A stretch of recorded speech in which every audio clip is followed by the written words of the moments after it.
Hi everyone. Today is a day that carries both heavy memories and a powerful purpose for me.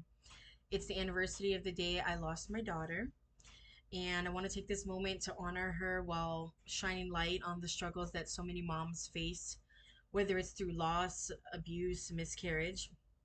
Together, we can break the silence around domestic violence and support each other on this journey. So today I'm going to open up about my own experiences, not just to share my pain, but to uplift others and show there's hope and strength in our stories, to support one another because we are stronger together. So I would say a trigger warning. I'm talking about a lot of heavy um, experiences. Um, Today is the day that my daughter passed away. Well, I had the miscarriage, and the baby was removed today, October 9th. My daughter's name would have been Jasmine Marie, and she would have been 14 years old today. Um, I was about 4 months when I miscarried, and it's just like one of the saddest things I've ever been through in my life.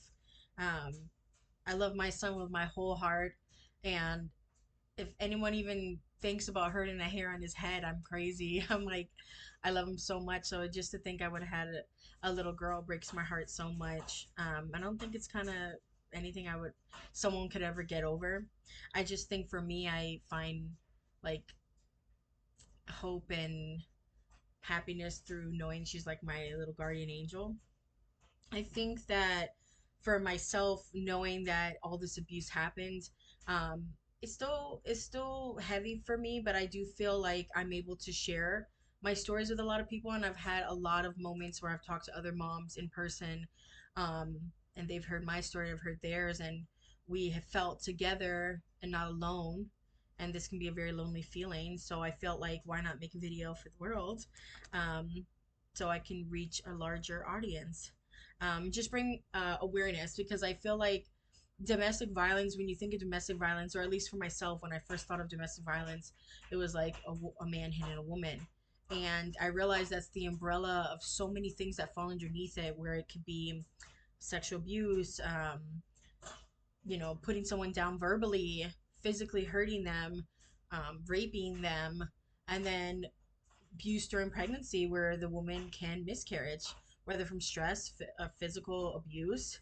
Um, it can happen, and it did happen to me. And so um, I had my son at 17, and I was a teen mom, and I got pregnant again. And at that time, I was living in a greenhouse, which is a couple blocks away from my parents' house.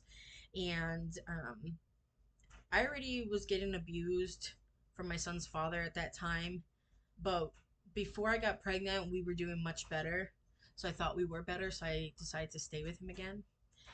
And we moved into this new house, and Jordan had a small nursery, and I was breastfeeding. I was a student, and I was working as well. At that time, I was a manager at a laundromat, and I was still going back to school. So he at that time wasn't working and was not going to school, so he was home throughout the day. And the time, like if I paint the picture of the time, the mindset that I was in at that time, I was very naive and I believed him pretty much on anything he would say. I was very love struck, thought this was my soulmate, this is the person I want to be with the rest of my life. So I definitely was into, I'm giving this person a lot of chances. Even though I felt like certain things weren't okay, I stayed because I felt like, you stay for the people you love, and you continue to endure whatever it is you endure because, I grew up in the era of whatever goes on at home stays at home, keep it quiet, don't talk about it with other people.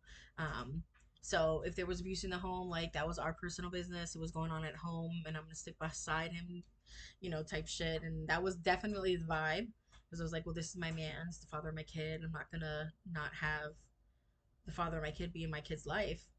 Not knowing the monster that he was, I stayed by him. So I remember there was this one time in specific. I was gonna go to work, and at that time, me and him we didn't even really date. Like we didn't go out places. We hung out a lot at home.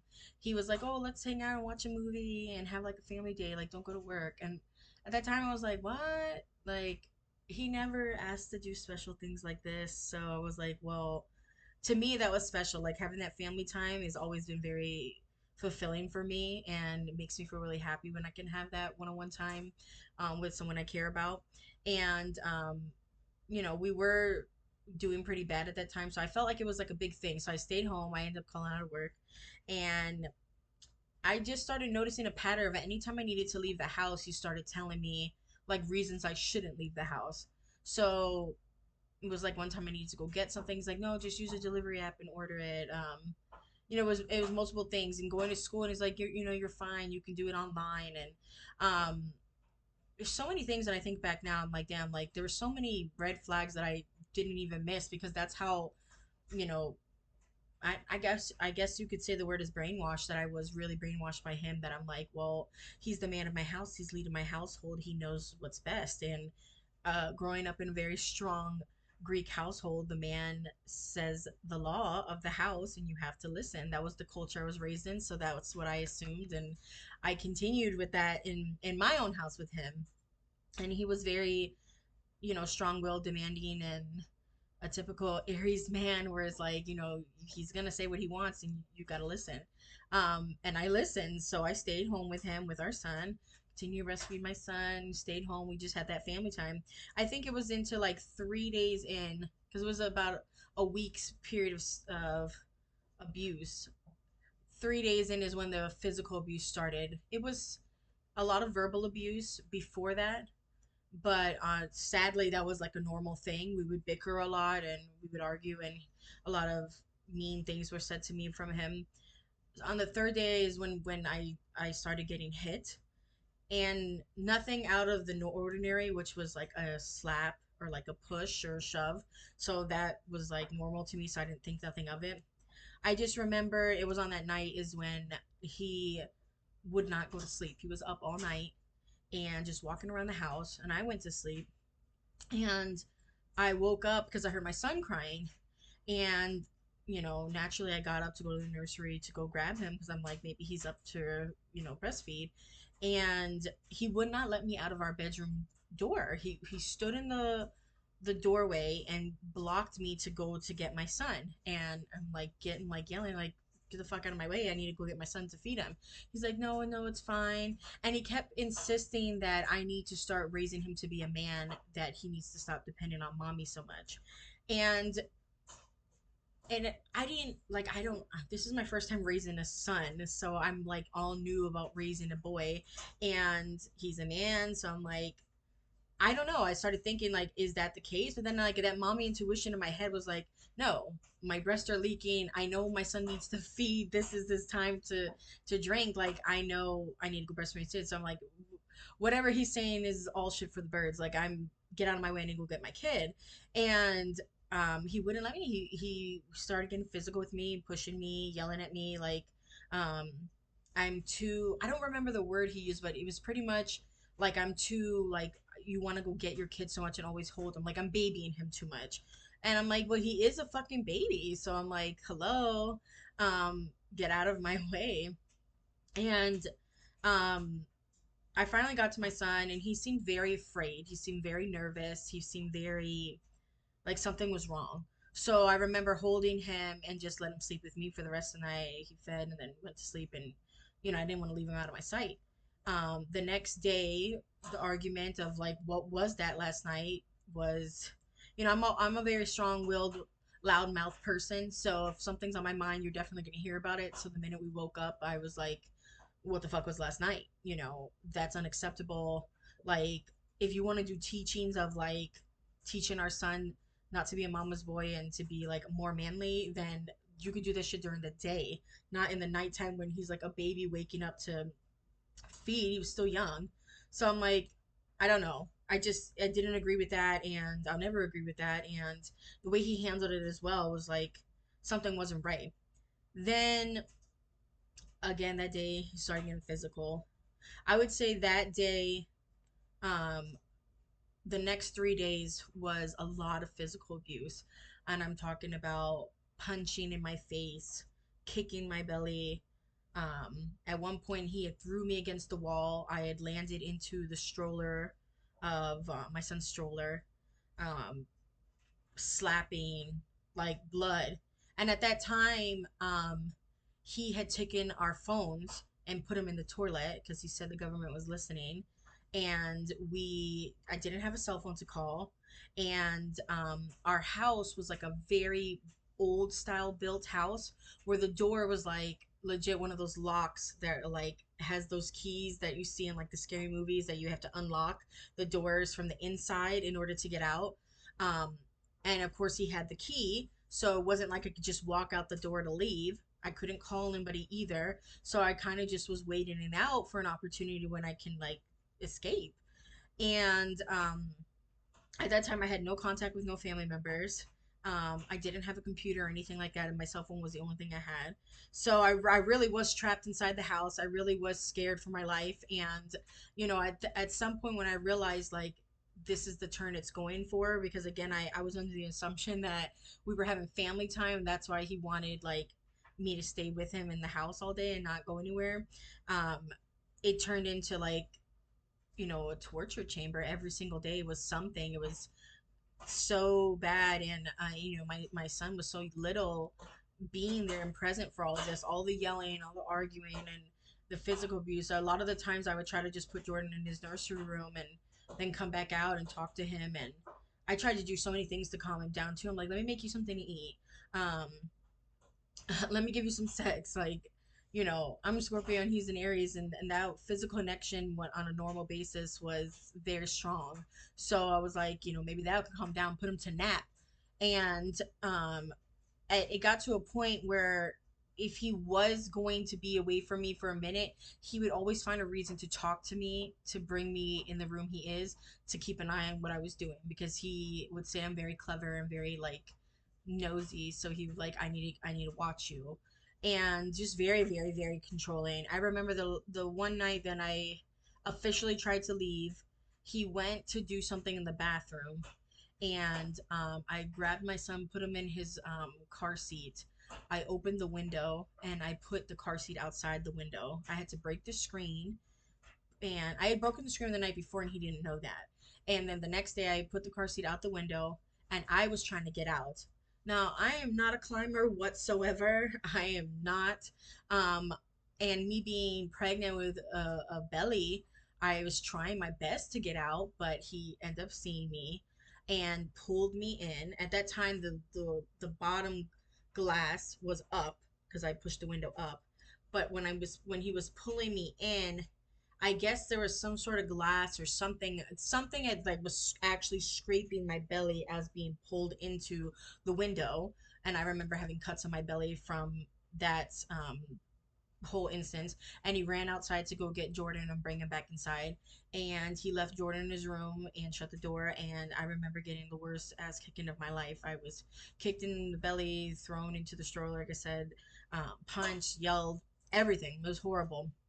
After like literally falling asleep and waking up, I breastfed my son and gave him some food, and then he ends up going to bed for good night. And the abuse continued throughout the whole night. He loved to antagonize me and yell at me and like say really horrible things to me. And a lot of them was like, oh, you tried to leave, no one's ever gonna want you. You have two kids now, like no one's gonna want to take care of two kids. um just so many demeaning, really hurtful things. And I wasn't really eating good, I wasn't drinking good, and at that time he wanted to have sex, and I'm like, you know, absolutely not. And I was so turned off from him, not even sexually, mentally. I was like, I don't even want to be around you. Like, I want nothing to do with you. So he ended up raping me because I was screaming on top of my lungs, no, I don't want to have sex with you. I don't want to even be with you. I'm leaving you. Like, I said all these things, and he raped me. And I remember the second time he raped me, because it was more than one, he held sage literally right next to my eyes. And if anyone knows about sage, like the smudge fire is like so strong that it's literally like blinding. I was like, I couldn't even see. So at some point, it's like I literally couldn't see. The smell was so strong. Um, I remember him finishing on my neck and my chest, and I was just, he didn't allow me to get up to go shower. He wanted me to stay in the bed with him. He didn't allow me to move. It was horrible. It was horrible. I remember the next day, like even to feed my son, he wouldn't allow me to go, clean myself. It was just on a level of degrading women, on a level of the most disgusting things you can think of coming to life. Like just evil, evil, evil treatment. And finally, I got up and like he seemed to be a little bit more calm. And we were watching a movie, me and my son, in the living room, and um, he still expected me to get up and cook for him because he never cooked. So I was like kind of going back to day to day life after all of that. Um, I remember my sister knocked on our back door and she's like, "Hey, I've been trying to call you." And I was like, "Oh, you wanted me to come to the house? Oh, yeah, I can come really quickly."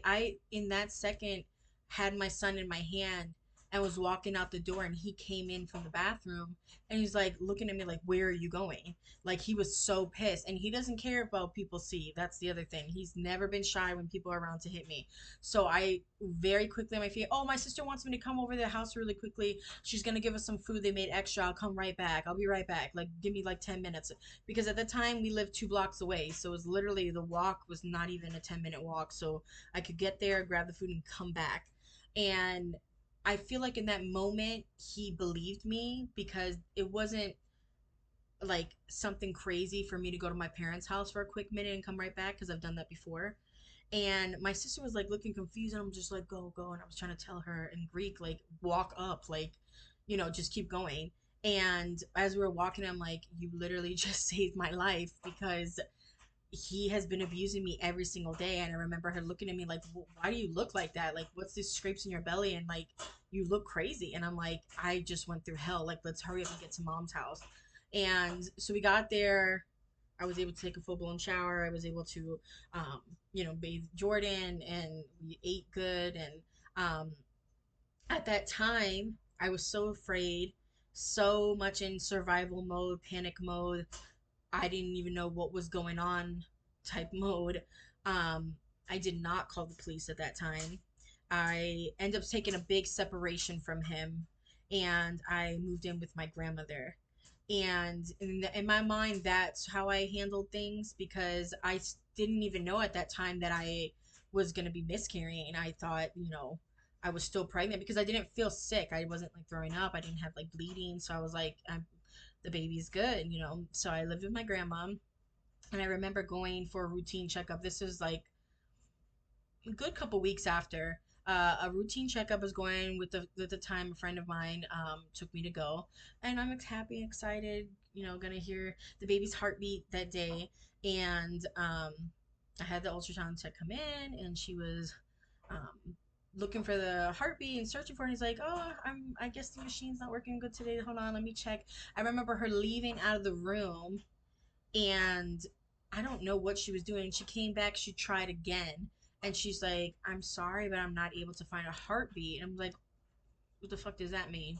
Like, fix your equipment." Like, I didn't understand like what that meant.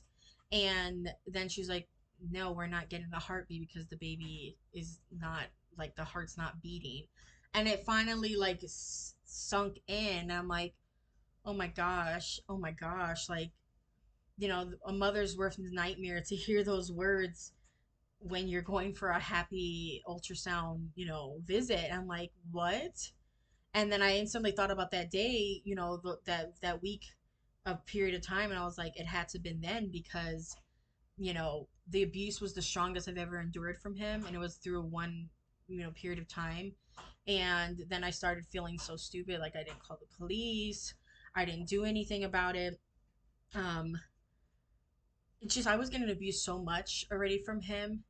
That was the worst one, but I already was getting abused and I stayed. So I felt like this was just my man who has a bad temper. I got to go through the bad times and we'll get through the good times, because the good time was so great that it made me forget all the bad. That's how good they were.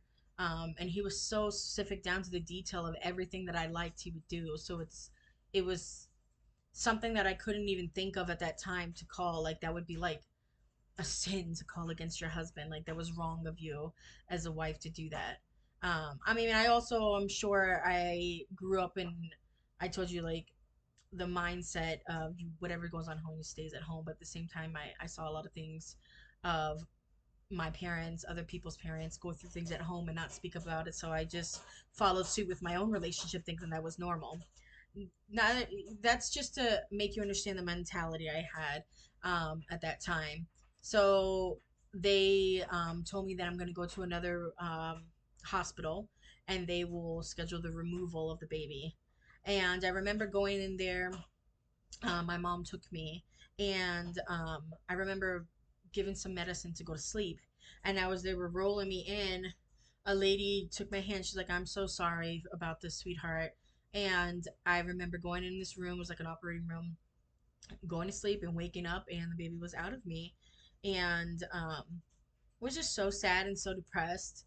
Um, it was one of those things that I didn't even know like about miscarriage.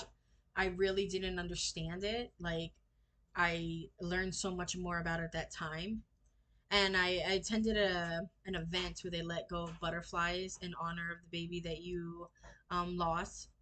It was very help. It was not. It was helpful to be around other women, but it was very sad. It's very fucking depressing. Um, and I just remember like carrying that with me. But at that time, I still had my young son to raise. I was now not having my house. I was living at my grandma's house, and I was even further from where my school was and my work was. So like I had to drive even more. It was just a longer list of challenges to now face that I felt like I had to put this on the back burner and not think about anymore, because of the fact that I had to now take care of my child and not think about what I went through. And I did that. I think I repressed me talking about the miscarriage for so many years that in March of last year, I was in a show called Belladonna, and my best friend wrote the show. My best friend made a part named Laura after me, after my abuse, and it's an amazing show. Definitely check it out. And it was based off of what I went through. Then the character lost her child through abuse, and I went up to Orlando with the assumption this is gonna be my debut in theater. I am super excited. I've always loved this. I've always wanted to do this. So I was like, what better way? Because um, my two best friends, Deanna and Christopher. Christopher has a company, Mac Boys Entertainment, that works with Orlando Repertory Theater. So he was able to put on original works into shows. He was able to produce that. So I was like, oh, I have a best friend who's a writer, a performer, actress. She does everything. I'm like, she's writing something that she'd love to put on. And I hooked them up. And they met, they talked about a lot of work stuff, and they went ahead and made the show Belladonna. And he put it on and she made it. And when they said, okay, Zoe, you're going to be acting in it as Laura, I didn't even think about that the abuse would like bother me, because I was like, I've been living with that all these years, that I'm like, this is just something that I have endured, and yeah, it's sad. But I realized when doing the rehearsals, it was such a fast paced rehearsals, the first thing. But the second thing is I didn't realize with saying the words that they would be very triggering to open up a part of my brain that I feel like I put in like a file cabinet in the back of my brain, and then it's like it opened up and I was like, oh shit, my child passed away because I was getting abused, and I didn't call the police on this motherfucker, and he didn't get in trouble for this.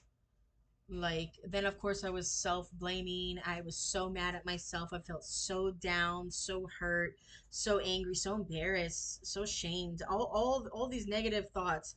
at the same time trying to work with these amazing women who were so talented and picking up information so quickly, and I was so behind because I definitely an amateur actress and just beginning, and I was already struggling memorizing my lines. I also haven't sang solos like in many many years, so I was like already struggling just as a normal actor, but then having this pain of, oh my God, like I'm starting to now feel it. I've already been in therapy and we have talked about the miscarriage before, but nothing to the point of like where I am today, where I'm actually like working very hard through EMDR to process everything. Which at the time, like I said, I put on the back burner in my mind and I just continued to do life because life is lifing. And I'm like, I had to take care of another kid. I have to keep moving. Um, and this also wasn't the only thing that's ever happened to me in my life. This is one of the biggest things that's happened to me, but there's been other things. So I'm like, I just got to push them to the side and keep going. And it definitely was not something I could push to the side during the Belladonna. It was very triggering. It was very hard. I had a lot of moments where I had to walk into another room to cry. A lot of moments where I didn't even remember I was in the theater. Like I feel like my brain went somewhere else and I was thinking about the abuse, and then hearing the words, like one of my lines was well, one of the lines the other lady would say to me, she's like, he killed your daughter. And I'm like supposed to hold my belly and cry and like act like that's where he had struck me. I was like, oh my God, like this is legit, like so triggering. And the thing is, during the read through, my friend was reading it to me and she started crying. She's like, I'm so sorry, I can't believe this happened to you. And I didn't even bother me then. I felt bad that she was crying, but it didn't like affect me then because I was like, well, it happened already. I thought I moved on from it. And then realizing like I never processed this. I never talked about it in therapy. I didn't seek help. I didn't speak out to get him to get in trouble or get justice for my daughter. I felt very hurt in that sense, ashamed of myself, and then sad that this has happened. So I feel like the processing started in March for me and is still ongoing. Um, but it's something that made me feel like I had a lot of nice responses from cast and then audience members coming up to me and saying I was very brave that you played this role and that you're sharing your story with the world. You should be proud. Your daughter would be proud. A lot of nice things were said to me from a lot of different people. So it was very encouraging. It was very supportive, which the show itself was very encouraging. It was an all woman cast and really, really, really like cool, crazy, fun process. So, like, in that sense, I feel like I bring light to the situation through, like I said, my best friend writing the role and including my story.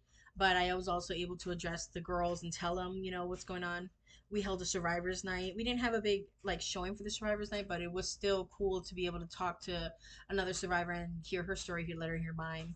And now I feel like I'm able to openly talk about it, openly say to the world, like, this is what happened to me. This is where I am. I am one of the women that went through everything I just said. And I'm open to talking, to hearing your stories. I'm open to answer any questions anyone has. You can write me a personal message. I want to be able to help other people recognize that miscarriage can happen when you're pregnant, and if you are getting abused, if you are getting talked down to, that is a form of abuse. You need to seek help, because your baby's life is dependent on you being a healthy mind, a healthy body to be able to have a healthy baby. And at that time I did not put myself first, and I endured way too much, and unfortunately my baby did not survive this. So I am urging other women to not do the same as me and to learn from this. And I'm here for any questions. I am grateful for you guys listening to me for my 30 minutes of video. And yes, I love you, Jasmine Marie. Bye, guys.